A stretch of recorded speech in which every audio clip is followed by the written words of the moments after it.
I'm Bill Newcott. And I'm Meg Grant. And here's the rest of our list of the top 10 movies for grown-ups for 2013. We'll start with Enough Said.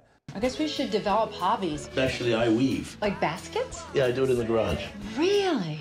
No. Two irresistible stars.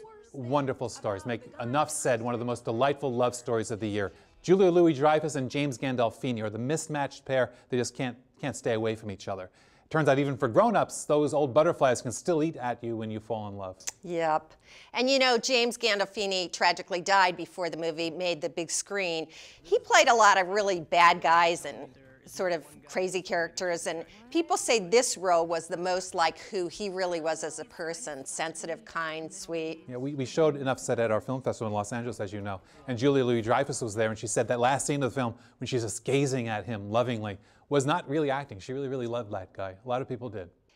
Gravity. I was mesmerized by Gravity. Director Alfonso Cuarón really worked movie magic, in my opinion. You really felt like you were there floating in space with Sandra Bullock.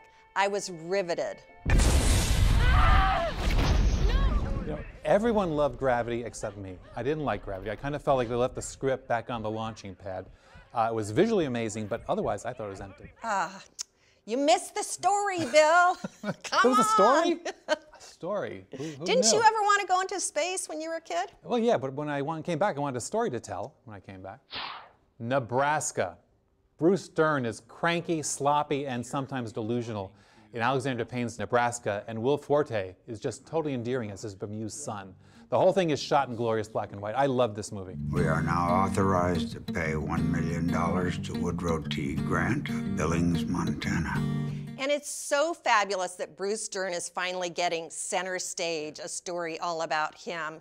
His character is also nuanced, unlike some of his previous characters where once again he plays this crazy bad guy. Yeah, Dern is just so great. He's so committed to that role. Philomena. How are you? I had a hip replacement last year, Martin. Titanium, so it won't rust. Otherwise, I'd have to oil you like the Tin Man. Is that right? Judi Dench has been great her whole life, but Philomena may be her best performance ever. It's the true story of a woman who was forced to give up her son for adoption 50 years ago, and now she wants to find him.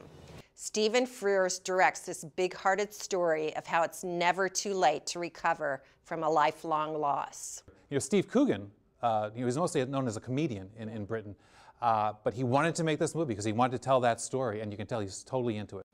And Judy said that she really identified with the character because her mother is Irish, and she also spent a lot of time with the real-life Philomena Lee, and she now considers her a friend. The real Philomena was at our film festival. She was a charming woman. Saving Mr. Banks. Let us begin. Room here She has a lot of ideas. What kind of ideas? Constable's responsible. Now, how does that sound? No. Responsible is not a word. We made it up. Well, unmake it up.